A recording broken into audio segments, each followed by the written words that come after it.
En France, entre 1970 et 1992, les rayons des marchands de journaux étaient envahis par les publications d'Elvifrance, un éditeur spécialisé dans la BD en format poche pour adultes qui explorait toute une variété de genres. Horreur, science-fiction, western, aventure, comédie, mais toujours avec le même ingrédient commun, l'érotisme. Ces équivalents en BD du roman de gare étaient alors très populaires et durant son âge d'or, Elvifrance proposait jusqu'à 25 titres mensuels dont chacun était tiré à environ 70 000 exemplaires. Au début des années 80, la société figurait donc parmi les plus gros éditeurs français de bande dessinée.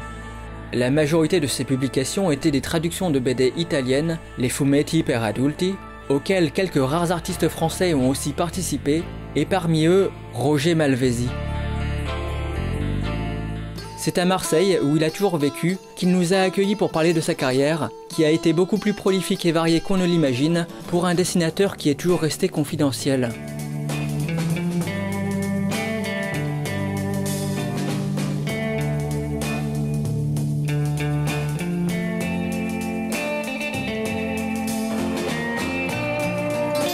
Je suis venu à la BD parce que j'ai nagé dedans dès l'enfance. J'avais 4 ans, 5 ans, j'étais assez remuant, assez nerveux, et ma grand-mère m'avait acheté le journal de Mickey qui venait de sortir en France. Et moi, je me suis émerveillé là-devant, je bougeais plus, j'ai passé des journées à plat ventre à regarder ça, et j'ai même appris à lire dans le journal de Mickey, donc j'ai baigné dedans tout petit. Et on s'est aperçu un jour que je savais dessiner. J'ai pris un morceau de charbon de bois, et sur le mur, j'ai fait des personnages.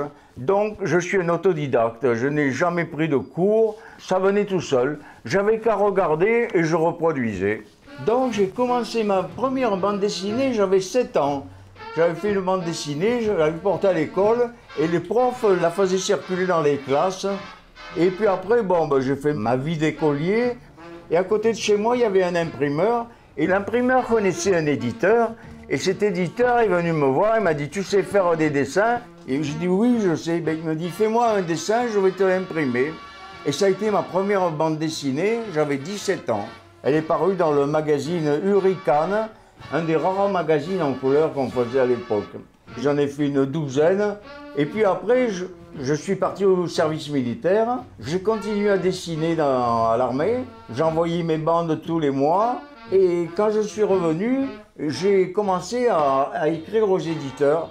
Et alors là, c'était après la guerre, tout le monde voulait des dessins. Et moi, j'ai beaucoup eu de travail. J'avais 18 ans, 19 ans, et j'ai gagné beaucoup d'argent d'ailleurs. Et mon père était étonné de voir qu'à mon âge, je gagnais presque autant d'argent que lui, qui avait quand même une place de PDG importante. Roger réussit si bien qu'à 20 ans seulement, il s'achète déjà sa première voiture. Par la suite, des années 50 au début des années 70, il réalise plusieurs bandes dessinées, notamment pour les éditions Arédit, pour lesquelles il met en image des histoires pour jeunes filles ou des adaptations de romans policiers. Et il travaille même pour le journal Spirou, en dessinant quelques épisodes des belles histoires de l'oncle Paul. Mais dans la même période, il arrive un moment où la concurrence de la BD américaine pousse Roger à diversifier ses activités. Il devient reporter photo pour Marseille Magazine, puis il conçoit des publicités où tout est fait à la main, du dessin au lettrage. Il se met également tour à tour à dessiner des cartes postales, des calendriers, des cartes à jouer, des couvertures de livres de poésie ou de romans de gare à l'eau de rose et des affiches de cinéma. Oui, j'ai aussi fait pas mal d'affiches de cinéma, parce qu'à l'époque, chaque cinéma avait une surface extérieure différente les uns des autres, et chacun devait avoir son affiche. Alors on projetait des photos, et moi je faisais des dessins de têtes d'artistes. J'ai dû faire beaucoup de films de Fernandel, Jean Gabin, Alain Delon, quelques films américains aussi. Surtout les westerns, parce que j'étais un spécialiste du western. Après j'ai arrêté parce que j'aimais mieux l'intimité d'une table que de travailler sur des grands espaces. Roger fait même un détour par le dessin animé en réalisant plusieurs courts-métrages, et notamment Le Petit Indien en 1961. C'est un film basé sur une chanson d'Henri Salvador qui remporte un prix dans un festival de films amateurs à Cannes. Car comme pour le dessin, c'est en autodidacte que Roger a appris les rudiments de l'animation. Une expérience enrichissante, mais qu'il abandonne faute de rentabilité. Et au début des années 70, Roger se lance dans un genre de bande dessinée encore nouveau pour lui, celui de la BD érotique qui s'est démocratisée entre-temps. La révolution sexuelle est passée par là et la censure frappe beaucoup moins sévèrement que par le passé, comme l'artiste a pu le constater lui-même. Moi, j'ai subi souvent la censure, avant cette époque-là, pour des dessins qui vraiment ne le méritaient pas. J'avais fait une danseuse et on lui voyait un peu le mollet. Et le dessin a été censuré parce qu'il était osé, soi-disant. Et puis, d'un coup, est arrivée la période de la bande dessinée érotique. Et moi, comme je dessinais bien les femmes, dès qu'il fallait une jolie fille pour une annonce, pour une affiche, on venait me chercher. Donc j'ai fait une bande dessinée, j'ai esquissé et j'ai envoyé aux maisons d'édition. Et M. Bielek, le directeur d'Elvie France, m'a dit « Venez me voir à Paris ». Et il m'a dit « Vos dessins m'intéressent ». Il m'a donné un scénario de bande dessinée en italien. Il m'a dit « Voilà, faites-la traduire ». Je lui ai dit « Mais c'est pas la peine, je parle italien, je le comprends ». Il m'a dit « Parfait ». Et ça a marché pendant quelques temps comme ça. Et moi, je montais tous les mois à Paris, portais les dessins. Ça se passait très bien. Bielek était un homme charmant. Il m'invitait au resto. Sa femme était une femme très très gentille. Il me recevait chez eux. Et puis un jour, il m'a dit « Mais vous savez, c'est pas la peine de venir à Paris. Allez directement en Italie. » À partir de là, Roger traitait directement avec Eddy Periodici, une société qui était, avec Eddie Fumetto, l'un des deux éditeurs italiens d'où provenait la majorité des BD publiées chez nous par Elvie France. Roger travaillait pour eux sur plusieurs séries. On lui doit des couvertures de Gold Boy et de Lucifera par exemple, ainsi que des dessins d'Isabella, mais il a surtout œuvré dans les pages de Terror et Outre-Tombe. Je partais tous les mois en Italie, portais mes dessins. Je faisais des corrections, je mettais les annotations, il me donnait les couleurs pour faire les couvertures, et après je rentrais chez moi avec un nouveau scénario, parce qu'ils ne voulaient pas qu'on fournisse de scénario. Ils avaient des scénaristes à eux qui n'étaient pas toujours de bonne qualité, parce que le gars qui écrit, c'est pas le gars qui dessine. Tandis que le dessinateur qui fait son scénario, il sait ce qui doit bouger, ce qui doit attirer l'œil. L'écrivain, c'est pas pareil. Ça se passe dans sa tête. Le dessinateur, ça se passe dans sa vision. Mais par contre, je n'ai jamais rencontré de dessinateur. On était cloisonnés. On ne travaillait pas en atelier. Moi, j'ai toujours été indépendant. J'ai toujours travaillé chez moi. Et surtout, j'avais la faculté de travailler très vite parce que moi, je travaille qu'au pinceau. On gagne un temps fou. On n'a pas la plume rentrée, et puis on fait des effets qu'on ne fait pas avec la plume. Donc j'arrivais à faire une bande par mois, à peu près 140 pages par mois. Je faisais 10 pages par jour. Et j'avais souvent du travail parce que les autres se prenaient pour des artistes. Moi, je ne me suis jamais considéré comme un artiste. Je me suis considéré comme un ouvrier, un bon ouvrier. Je n'ai jamais cherché la gloire. J'étais dans mon coin et je travaillais. Et quand je faisais des bandes dessinées, je voyais les grands pontes de la bande dessinée avec condescendance, ils nous appelaient les tâcherons. Et c'était pas très sympa, mais enfin moi je m'en foutais. Je me disais le principal, c'est que j'ai du travail et c'est que je puisse gagner de l'argent, nourrir ma famille et vivre convenablement. Cette vision de son travail faisait que Roger suivait les indications de l'employeur, même si les BD n'étaient pas particulièrement à son goût. Des fois, je déplorais un peu le côté scénario qui était un peu bâclé, un peu... On voulait absolument faire voir de la cuisse, du sein, avec beaucoup de sang, beaucoup de meurtres. Enfin, c'était assez pervers un petit peu. Et ça me gênait. Moi, ce que j'aimais, c'était quand on me donnait un scénario où il y avait un peu de poésie dedans. Par exemple, les histoires de sorcières me plaisaient parce que ça avait un autre charme. C'était pas toujours les tripes à l'air. Il y avait la magie dedans qui me plaisait. Ça, j'en ai fait pas mal. Roger estime avoir fait une cinquantaine de BD pour Elvie France entre 1972 et 1976. Et il n'avait pas seulement à se plier aux demandes concernant le contenu, puisqu'il devait même adapter son trait. Alors je faisais des styles différents, soit chargés, soit très épurés, soit très noirs, soit très clairs. D'ailleurs, Elvie France demandait à ses dessinateurs d'avoir un style spécial pour toutes les séries différentes, parce qu'il voulait faire croire qu'ils avaient beaucoup de dessinateurs. Et il m'est arrivé même de terminer des bandes que les autres avaient commencées, en essayant de prendre le style du dessinateur. Et on me faisait rajouter des vignettes de femmes qui n'avaient rien à voir dans l'histoire. C'était parce que ça manquait de fesses. Voilà la différence de style entre le traitement des jeunes femmes et les miennes. Le trait n'est pas le même, il est moins lourd, plus aéré. Si Roger était un ouvrier, il était du genre stakhanoviste, car en même temps qu'Elvie France, il travaillait pour plusieurs autres éditeurs. Il m'est arrivé d'ailleurs de faire 3 bandes en même temps. C'est-à-dire, j'avais installé un tréteau chez moi, je mettais mes planches, je commençais l'ancrage d'un côté et je continuais. Quand j'arrivais au bout, je revenais à l'autre. Alors j'avais une bande sur les mousquetaires, une bande sur les westerns et une bande sur les détectives. Je faisais le tourniquet chaque fois. Et ça m'a fatigué un petit peu. Au bout d'un moment, je commençais un peu à saturer. Et pourtant, le don de l'artiste pour le dessin fait qu'à la simple vue des planches, on ne s'imagine pas avec quelle rapidité elles ont été créées. Mais malgré son talent et son immense productivité, le dessinateur marseillais est toujours resté dans l'ombre. Et ce pour plusieurs raisons, dont la première est à imputer à certains de ses éditeurs, dont Elvie France. Personnellement, j'ai jamais eu à me plaindre des éditeurs. Ils ont toujours été corrects avec moi. Mais il y a une chose que je leur reproche, c'est qu'ils ont enlevé les signatures de tous nos travaux. Et d'ailleurs, moi j'avais trouvé un petit truc. Quand je faisais une vignette où il y avait un arbre, je mettais mes initiales cachées au milieu des feuilles. Je disais comme ça, il y a toujours une petite preuve. Et ça leur est arrivé de les repérer et de me les enlever aussi. Ce qui fait que lorsqu'ils faisaient des rééditions dans des langues étrangères, en anglais, en espagnol, en allemand, ils ne nous payaient aucun royalties. Et de l'autre côté, ils ne faisaient pas non plus le retour des dessins. Je n'ai pratiquement pas d'originaux de toutes les bandes dessinées. Et puis, quand on avait fait une œuvre, jamais ils nous ont fourni un bouquin. C'est-à-dire que toute la collection que j'ai actuellement, c'est moi qui les ai payés.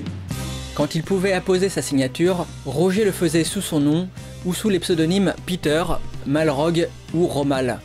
Mais hormis la disparition de cet élément sur certaines BD, la confidentialité dans laquelle est resté l'artiste vient aussi d'un désintérêt pour la renommée, au profit d'une diversité dans ses projets et d'une forme de liberté.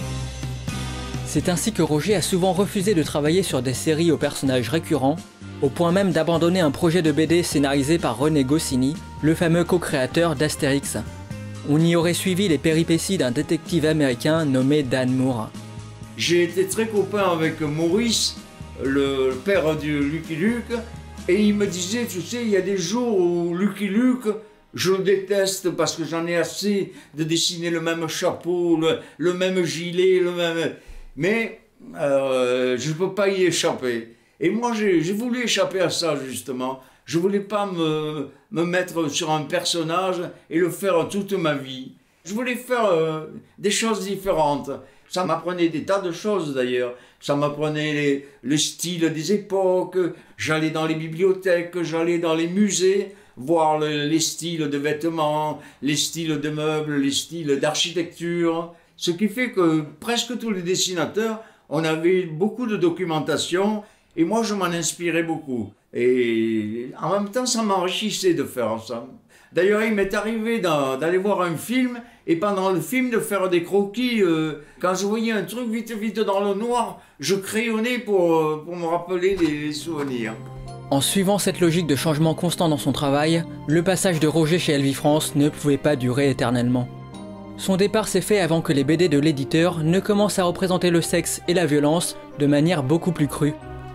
Et pourtant, dès ses débuts, Elvie France a attiré l'attention de la censure, et particulièrement avec le numéro 13 de la série Outre-tombe, sorti en août 1972. L'histoire s'appelle Le coffret des Maccabées et a été dessinée par Roger Malvesi.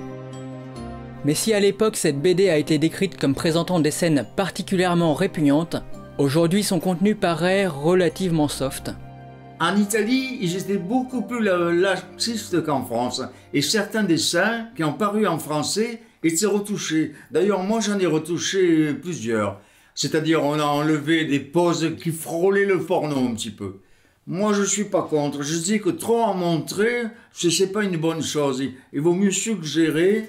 Mais c'est vrai que les Italiens étaient friands de situations très hard, notamment de viols, d'éventration. J'ai arrêté quand on a commencé à me dire on fait du porno pur et dur. Je dis non, moi ça m'intéresse pas. D'abord j'ai des enfants, je veux pas qu'ils voient ça. Après avoir arrêté les BD érotiques, Roger est revenu dans le monde de la publicité et a aussi réalisé divers travaux d'illustration pour des affiches d'événements ou des journaux associatifs. Dans ses archives, les dessins en vrac permettent de reparcourir en un clin d'œil ses différentes vies passées. Sur le papier sont tracés les souvenirs de sa carrière, mais aussi des souvenirs de sa famille et de ses amis. Ça c'était pour les 60 ans de mes amis. C'est pour mon petit-fils que j'avais fait ça. Il m'appelait Super Papou. Ça c'est un dessin que j'ai fait pour mon petit-fils parce qu'il apprenait à jouer du luth. Une maison réelle, hein. C'était un manteau de ma belle-mère que j'avais découpé. Au milieu des croquis et des études, on trouve aussi quelques BD inachevées, mais ni elle, ni les années passées au service d'Helvifrance ne laissent en Roger un sentiment d'amertume. Maintenant, je regrette pas. Tout ce que j'ai fait, je l'ai fait avec plaisir, même en étant un tâcheron, et ça m'a donné une belle vie, ça m'a permis d'être libre, d'avoir une vie familiale plus intéressante que les autres, parce que je faisais ça à la maison. Je m'arrêtais quand je voulais, je recommençais quand je voulais. D'ailleurs, maintenant, je dessine pour mon plaisir. Je fais ce que je veux. Et grâce à mon fils, qui a insisté d'ailleurs, qui m'a menacé même, si j'allais pas sur Facebook, je me suis engagé là-dedans. Et tous les jours, je leur fais un dessin humoristique. Et alors, comme toujours, on me demande des femmes déshabillées. Et tous les jours, je leur fais la pin-up du jour. Et si un jour, il m'arrive de pas publier, je me fais incendier. Justement, il est temps de se mettre au dessin. Alors voilà, quand je dessine, d'abord j'ai l'idée. Quand j'ai l'idée, le reste, c'est toujours les femmes, les pin-up, c'est ce que nous avons le mieux. Je fais les lignes générales, hein, je soigne pas. Après, j'affine les ombres pour la mettre en relief. Généralement, je mets des indications. Si la cuisse est trop longue, je fais une petite flèche. Voilà. Ça, c'est mon croquis de départ. Quand j'ai fait mon croquis, je le laisse un peu reposer. Quand je reviens, j'ai des yeux neufs. Alors je dis, ah, la joue, elle n'est pas bien faite. Je la retouche, oui. Je fais les petits détails. Voilà. Je travaille sur un papier transparent. À partir de là, je prends mon transparent, une feuille de papier à dessin, je vais à ma table lumineuse et je la repositionne comme je veux. Si elle est un peu trop grande, je la baisse, je trace les contours. Après ça, avec mon aérographe, je remplis, je fais les volumes et après au pinceau, je finis les finitions. Les yeux, la bouche, le nez, le vêtement.